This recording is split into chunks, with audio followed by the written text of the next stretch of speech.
Hello, and welcome to Mentors New York's framework for increasing racial justice within the New York mentoring movement.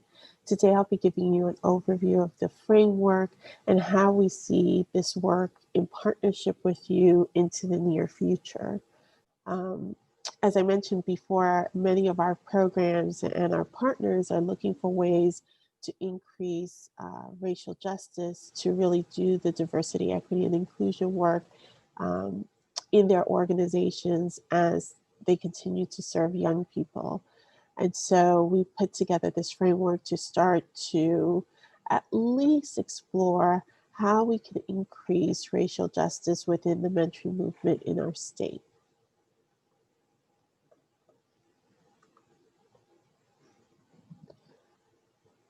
So our framework for increasing racial justice is focused on elevating Black youth voices. We believe all young people have potential and that it's our obligation to shift the social consciousness about how Black youth are seen in the world. We want to ensure that the work affirms the goodness and brilliance of our Black youth and that we support them in this mentoring movement across the state. So the framework exists to guide the deconstruction of systems that perpetuate racist practices within the work of the mentoring movement. It addresses the top concerns of our mentees, mentors, and program leaders, and it's guided by the expertise of our Mentor New York staff, our affiliate leadership, our national organization, our local program leaders and staff from across the state who have been working within the lens of racial equity for years and want to deepen that work. So the core principles of the framework are guided by three key areas. The first is youth voice. Elevating Black youth voices will ensure the movement is guided by the potential and ideas of young people who are constantly affected by racism. Their voices will guide the solution strategies and advocacy platforms that we will have in our movement. The second is deconstructing systems, creating more inclusive systems and increasing available credible messengers and role models that will help young people excel. Research and practices will broaden the mentoring network and allow diversification of volunteers and models that embrace varied cultures and social norms. And finally, it's about creating spaces of joy. Creating spaces of wellness and joy will intentionally support the social and emotional development of Black youth who are experiencing the traumas of racial injustice through COVID-19, police brutality, microaggressions, and the racisms that they experience on a daily basis. So after reviewing this framework, the next step is for your team to decide if these ideals fit in your work. And afterwards, your team can start to create objectives for each of these ideals and create action steps for implementation. And like anything in an organization, it's a dynamic process that really needs to be evaluated and then implemented with some thought and evaluation. So when we look at this framework, there's really a couple of components that should be working together in order for this to be successful. At the center of it is Black youth voices driving this work. Of course, Mentor National, which is our sort of sphere of influence around the research and the best practices, continue to create responsive research and best practices in and around this work so that we have the tools and the resources necessary to move forward. Mentor New York will then start to use those research studies, best practices, and tools and resources to create systems and tools and trainings that allow for equity and inclusion within the work. And so we start to examine locally what that looks like and start to produce the resources that programs need to excel.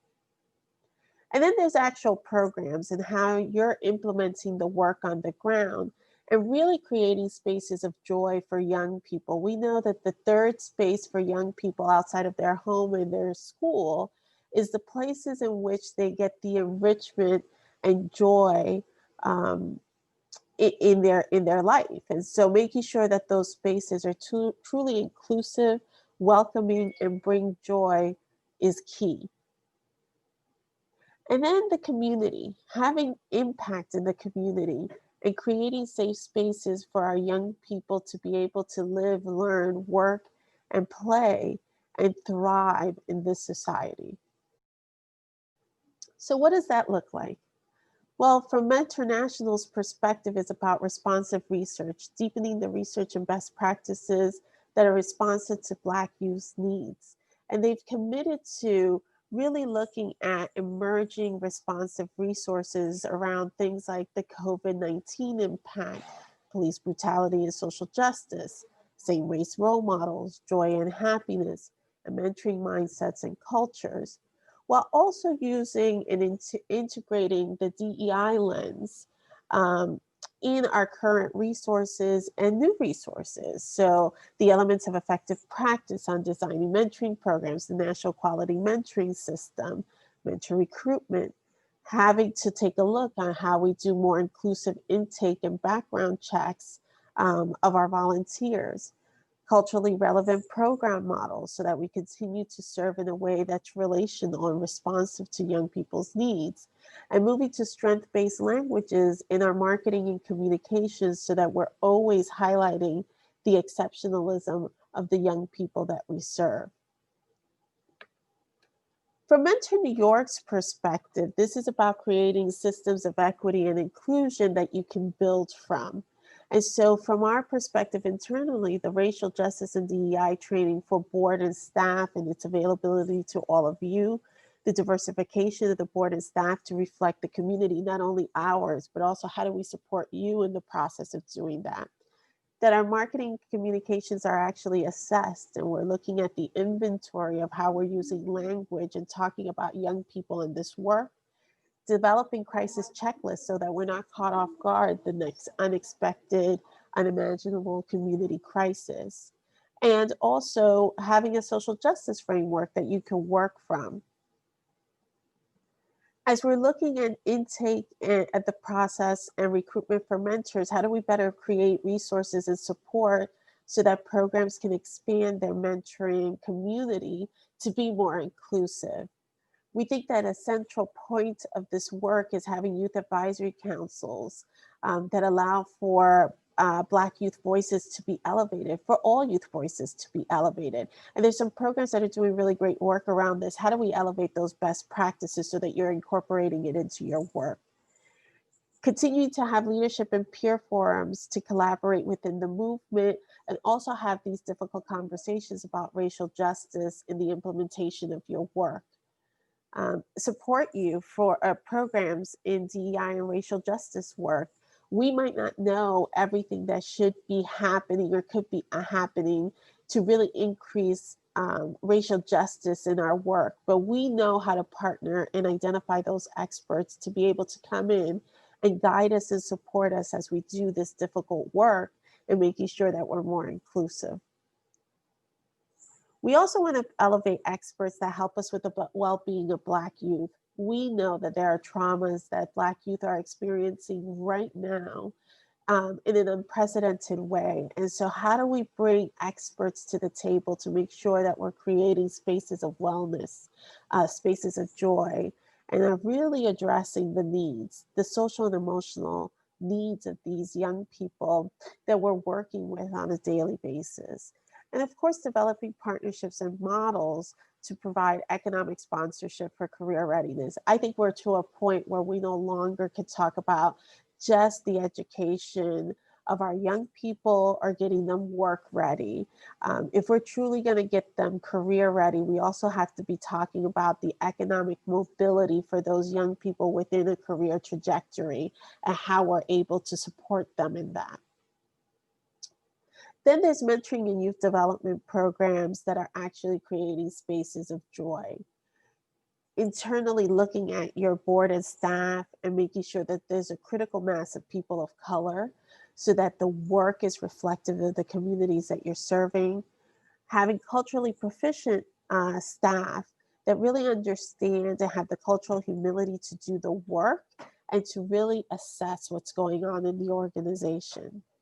Reimagining recruitment, intake, and support to expand your mentoring and volunteer community to be more inclusive and to be more relevant to the young people that we're working with. And to always make sure we have a crisis management plan so we can easily pivot and address the needs of young people as we experience large scale crises like the one we've experienced with COVID-19. Developing youth advisory boards are going to be key. And so making sure that there's an infrastructure to support youth advisory boards and elevating youth voice within the work that you currently do. And also exploring models and practices to increase diversity and inclusion and develop those wellness teams that we were talking about. Do you have a bench of experts that you could turn to that really provide the supports that you need in order to address and be responsive to the needs of Black youth that you're serving? Training mentors on cultural proficiency and providing ongoing support is so key, and making sure that it's a language that we're all embracing, a behavior that is a muscle that we're exercising at all levels of your organization. And finally, reviewing policies and procedures to dismantle deficit perspectives and increase inclusion and racial empowerment for our young people. And this takes some type of work, and having an external partner to do that might be a key part of the work, but also evaluating on an annual basis all the processes and procedures in place to make sure that we're really looking at this from an equity inclusion lens, from a racial justice lens. And finally, the power of our network can really create some advocacy results in our community impact to make sure that we're creating safe spaces for our young people. We navigate a lot of the infrastructure in our community that young people are a part of, and we see the things that impact their well-being and their healthy development. And so how do we advocate around creating safe spaces for Black youth that don't build on their trauma? One example is really looking at policing in the school system. What does school safety really look like? And are we building on the social emotional strengths of our young people, or inadvertently creating additional trauma? Creating systems to eradicate the digital divide. COVID-19 has taught us that the Wi-Fi and the hard tech availability is really a challenge for our families. And it's truly a divide that has left a certain group of young people behind. And we really have to work through making sure that we even the playing field and create equity in this space. Responsive supports to children during times of trauma and crisis. I think that as COVID-19 has taught us, many times our children, as people scramble to resolve issues, are left behind. And how do we have a game plan as a movement to be able to hug and embrace young people as they experience crisis and trauma in community? Increase support for infusing mentoring in all spaces where young people are. Doesn't matter where our young people are engaging, the adults that are engaging with them should be ready to be in relationships that are healthy and allow them to thrive. And finally, again, going back to this economic progress piece. As we do this work, are we really creating trajectories for economic upward mobility for our Black youth and our young people? And so our commitment to you is really to help you elevate Black youth voices within your system so that all young people's voices are elevated. So as you're contemplating what is your role in this racial justice work, you can consider a few things. How do we create in this movement a critical mass of mentors of color that adds to the current mentoring pool of individuals doing exceptional work with all our kids throughout New York State? But how do we have more engaged adults in the process of supporting our young people? And how do we make that critical mass as diverse as the communities that we live in? Creating best practices for youth advisory councils, we will be committed to working diligently with organizations and programs that are already doing this work and doing this work well.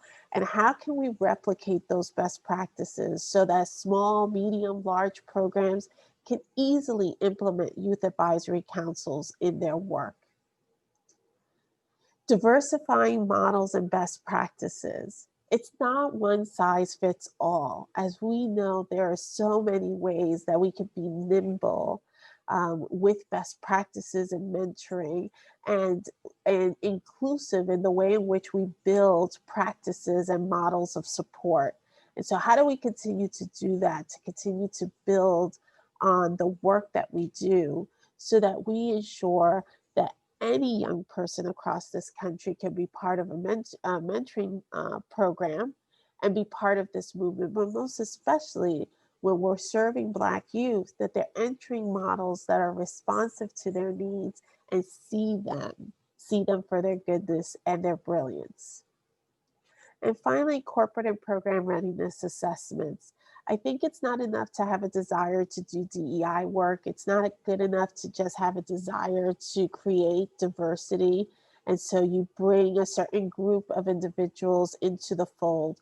It's important that your organizations and programs are actually ready to embrace all the parts that come with diversification, all the parts that come with increasing the critical mass of mentors of color across the state, all the good that comes by increasing the number of Black and Brown interns within your organization.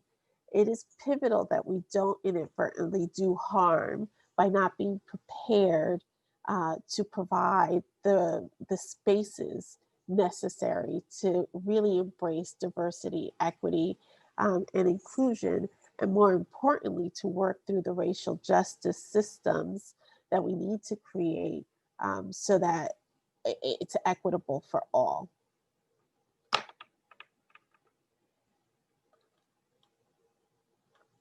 This framework is not meant to solve all the problems, and it is just chipping away at the fundamental key things that we can be doing to evaluate whether or not we truly are living in spaces that are racially equitable for our young people. My commitment to you is that my team and I will continue to work with DEI experts, will continue to develop resource tools and trainings to support you on this journey, because we know that you value the young people you work with. We know that you know how important it is to elevate Black youth voices in our community. And we know that if we get this right, we actually can have transformational impact throughout the state. So I look forward to this work with all of you. I look forward to rolling out tools over the next couple of weeks and making sure that together we truly create environments that are racially equitable, that really embrace diversity, equity, and inclusion within your community, and truly can do right by our Black youth by elevating their voices and making sure they're centered to the conversation.